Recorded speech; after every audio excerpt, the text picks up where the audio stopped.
दादा अपघातातून वाचले. त्यांना आता लपवून ठेवण्यात आलं आहे. बारामती विमान अपघाताबाबत एक अतिशय धक्कादायक बातमी समोर आली आहे, ज्याने संपूर्ण महाराष्ट्राला मोठा धक्का बसलाय. 28 जानेवारीला हा भीषण अपघात झाला होता. या घटनेला आता तब्बल 10 दिवस उलटले आहेत. पण आज सकाळी अशी एक नवीन माहिती समोर आली आहे, ज्याने अवघ्या महाराष्ट्रात खळबळ उडवून दिली आहे. ही बातमी समोर आल्यामुळे आता प्रत्येकाला वाटत आहे की दादा सुखरूप आहेत आणि ते पुन्हा परतणार. कालपर्यंत टीव्हीवर आणि वर्तमानपत्रात या अपघाताविषयी जे काही सांगितलं गेलं होतं, जी माहिती देण्यात आली होती, ती आता कदाचित खोटी ठरणार आहे. कारण आज सकाळी एका खळबळजनक माहितीने मागचे सगळे दावे फोल ठरवले आहेत. खरं तर हा अपघात 28 जानेवारी 8:45 सुमारास घडला होता. या प्रकरणाला 10 दिवस उलटून गेले.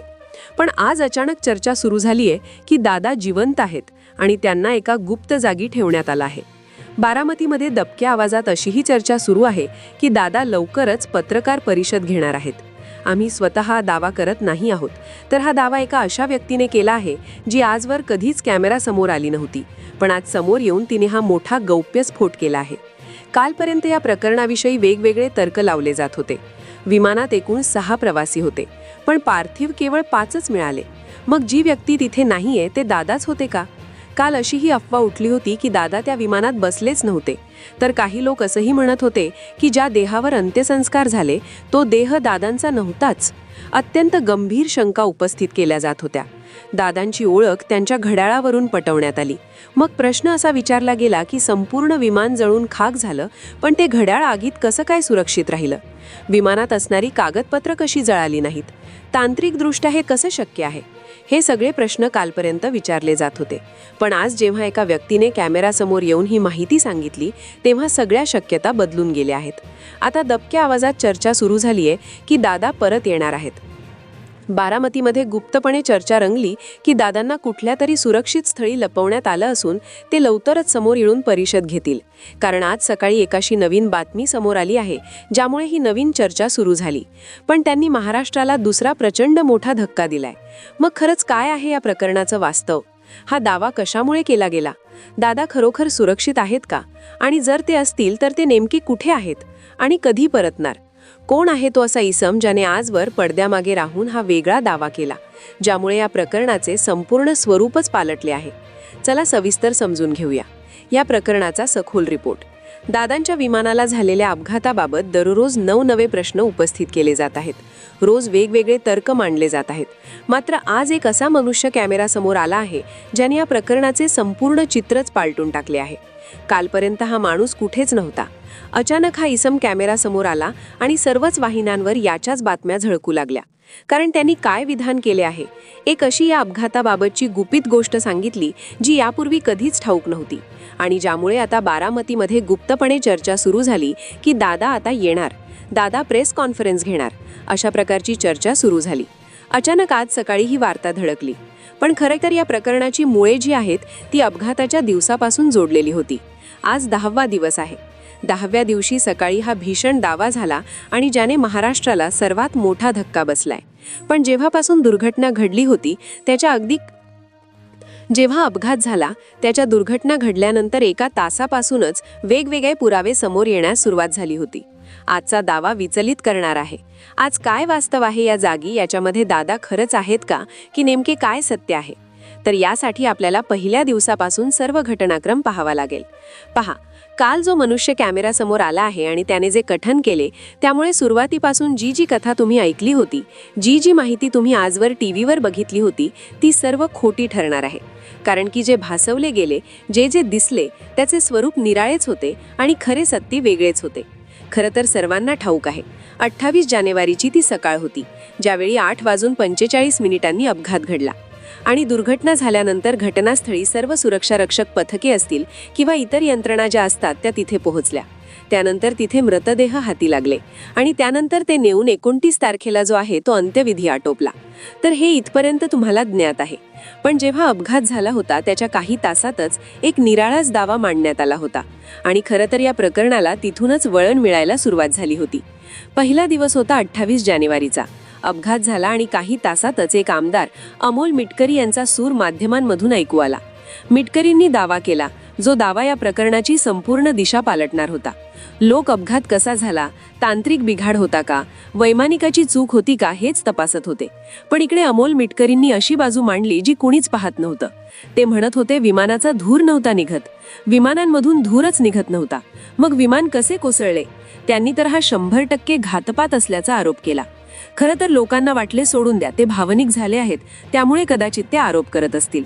पण दुसरा धक्कादायक दावा त्यांनी जो मांडला त्यानेच खरं तर या प्रकरणाचा रोख बदलला. आणि दुसऱ्या दिवशी त्याचे खरे सत्य बाहेर येणार होते. पण आज 10व्या दिवशी जो माणूस कॅमेरासमोर आलाय त्याने जे स्पष्ट केले त्याने तर सर्व गोष्टींचे चित्रच पालटून टाकले आहे. पहिल्या दिवशी ते म्हणाले विमानातून धूर दिसत नव्हता, पण त्यांनी दुसरा दावा केला की मृतदेह 5च होते, 5च देह होते. आणि मग हे असे कसे घडले? आता ही पहिल्या दिवसाची बाब होती, पण दुसऱ्या दिवशी एक दुसरे मोठे नेते यावर असे काहीतरी बोलणार होते की ज्याने महाराष्ट्राच्या राजकारणात मोठा भूकंप येणार होता. 28 जानेवारीला हा विषय तिथे निघाला. दुसऱ्या दिवशी सांगत संजय राऊत पत्रकारांशी संवाद साधताना त्यांनी खळबळजनक माहिती दिली. ते म्हणाले दादांनी 15 तारखेला सांगितले होते की त्यांच्याकडे सत्ताधारी गटाची एक मोठी नस्ती आहे, फाईल आहे, आणि त्या फाईलमध्ये सर्व लोकांचे काळे बेरे दडलेले आहे. मग काळे बेरे आहेत आणि ती फाईल जर उघडी झाली असती तर सर्व मातब्बर राजकारण्यांचे धाबे दणाणले असते, असे संजय राऊतांनी विधान केले. हा दिवस होता दुसरा, आणि इथूनच खरं याला राजकीय रंग चढायला सुरुवात झाली होती. खरं आज जे उघड झाले आहे त्याची तयारी खरं तर दुसऱ्या दिवशी झाली होती, पण तिसऱ्या दिवशी खरं तर याचा मुख्य धागा सापडणार होता. आणि खरंच 10व्या दिवसाचा आजचा जो रिपोर्ट आहे, आजचा जो मनुष्य कॅमेरासमोर येऊन जो बोलला आहे, तर ते अत्यंत निराळेच असणार आहे. बघा, आता सर्वात महत्त्वाचं म्हणजे तिसऱ्या दिवशी काय झालं. त्या यंत्रातून एक मोठी बातमी बाहेर आली. तो विमानाचा काळा डबा म्हणजे ब्लॅक बॉक्स सापडला. ढिगाऱ्यातून तो बाहेर काढला तेव्हा त्यात काय ऐकू आलं माहितीये? तो वैमानिक संकट आल्यावर देवाचं नाव घेण्याऐवजी ओ शिट असं ओरडला. याचा अर्थ काहीतरी काळं बेरं नक्कीच घडलं होतं. त्याच दिवशी ममता बॅनर्जी सुद्धा म्हणाल्या की कोर्टामार्फत याची चौकशी करा. तिथेही तोच प्रश्न आला. विमानात 6 लोक बसले होते, मग मेलेले फक्त 5च कसे सापडले? तो 6वा माणूस गेला कुठं? चौथ्या दिवशी तर असा एक माणूस पकडला जाणार होता ज्याच्या बोलण्याने सगळा खेळच पालटला असता. इथे लोक दादांना रडत रडत निरोप देत होते. त्यांचे अंत्यसंस्कार झाले होते. सुनेत्रा वहिनी शपथ घेणार असं सगळ्यांना वाटत होतं. पण आज जो माणूस कॅमेरासमोर आला आणि त्याने जे सांगितलं त्याचा कोणी विचारही केला नव्हता. पहिली अटक दिल्लीत झाली, जेव्हा मोठ्या साहेबांनी एका खासगी विमान कंपनीच्या मालकाला आणि तिथल्या कामगारांना पकडलं. त्याच दिवशी सोशल मीडियावर एक कागद फिरू लागला ज्यावर हाताने काही नंबर लिहिले होते. C2P3 म्हणजे विमानात 6 जण होते हे नक्की होतं, पण प्रेत तर 5च मिळाली. 5व्या दिवशी त्या पायलटच्या बायकोने मोठं विधान केलं. ती म्हणाली टीव्हीवर जो माझ्या नवऱ्याचा फोटो मेलेला म्हणून दाखवतायत तो त्यांचा नाहीच, माझे मालक जिवंत आहेत. या एका वाक्याने सगळीकडे आग लागली. जर पायलट जिवंत आहे तर मग विमानात कोणाचं शरीर मिळालं? याच दिवशी गोजूबावी गावातले लोक दबक्या आवाजात बोलू लागले की त्यांनी आकाशात काहीतरी वेगळंच पाहिले. 6व्या दिवशी सरकारी माणसं म्हणाली की दादांच्या हातातील घड्याळावरून त्यांची ओळख पटली. पण हुशार लोकांनी प्रश्न विचारला, ज्या आगीत विमानाचं लोखंड म्हणजे टायटॅनियम वितळलं तिथे ते घड्याळ कसं काय नीट राहिलं? कागद कसे काय जळाले नाहीत? याच दिवशी अमोल मिटकरी रागात आले आणि त्यांनी CCTV फुटेज मागितलं. पण हे फुटेज सुरक्षेच्या नावाखाली का लपवलं जात होतं? 7व्या दिवशी सगळ्यांचे लक्ष मुंबई विमानतळाकडे होतं. पण धक्कादायक म्हणजे 28 जानेवारीच्या सकाळी तिथले कॅमेरे बिघाड झाला म्हणून बंद होते असं सांगितलं गेलं. एकाच वेळी सगळे कॅमेरे कसे काय खराब होतात? याच दिवशी गोजूबावीच्या सरपंचांनी आपल्या खास माणसांची त्या निळ्या पॅटवाल्या माणसाबाबत चर्चा केली होती. खरे सत्य 8व्या दिवशी बाहेर येणार होतं. कागदपत्र का जळाली नाहीत ही चर्चा सुरूच होती. पण 9व्या दिवशी जी फोनवरची रेकॉर्डिंग बाहेर आली त्याची कुणी स्वप्नातही कल्पना केली नव्हती. तो माणूस समोर आला ज्याच्याशी दादांनी विमानाच्या अपघाताच्या 10 मिनिटे आधी बोलणं केलं होतं. पण 10व्या दिवशी म्हणजे आज सकाळी ज्या माणसाने हे सगळं स्वतःच्या डोळ्यांनी पाहिलं तोच समोर आला. 9 दिवसानंतर ती गुप्त रेकॉर्डिंग जगासमोर आली. त्यात दादांचे शब्द होते, काळजी करू नका, मी तोडगा काढतोय.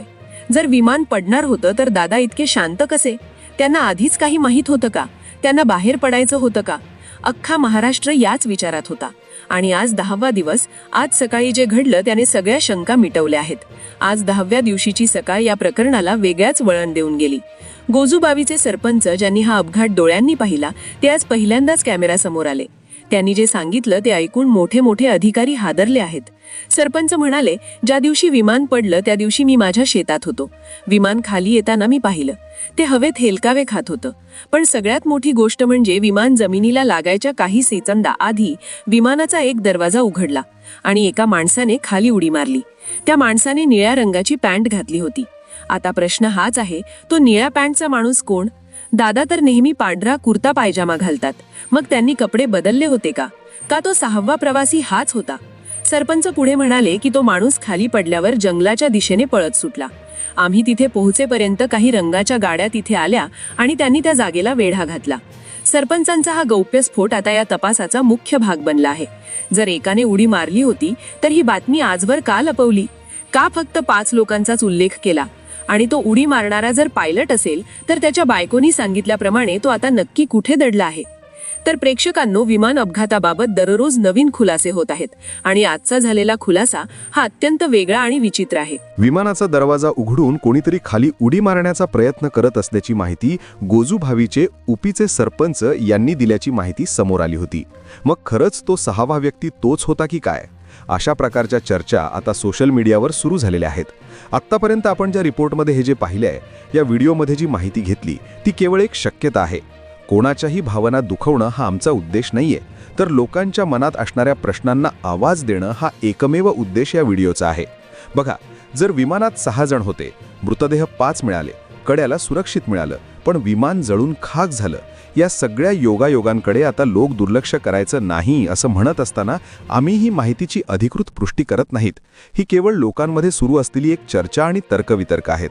पण आता नेमकं तुम्हाला काय वाटतं? सरपंचांनी पाहिलेला तो निळ्या पॅन्टमधला माणूस कोण असेल आणि ही संपूर्ण दुर्घटना नक्की काय सांगते? तुमच्या मनात ज्या काही शंका असतील त्या कमेंटमध्ये नक्की कळवा, कारण तुमच्या कमेंटमुळेच या प्रकरणाच्या अनेक वेगवेगळ्या बाजू उलगडू शकतात. व्हिडिओ आवडला असेल तर लाईक करा आणि या प्रकरणाच्या पुढील भागासाठी चॅनलला आत्ताच सबस्क्राईब करून ठेवा. भेटूया पुढच्या अपडेटमध्ये. धन्यवाद.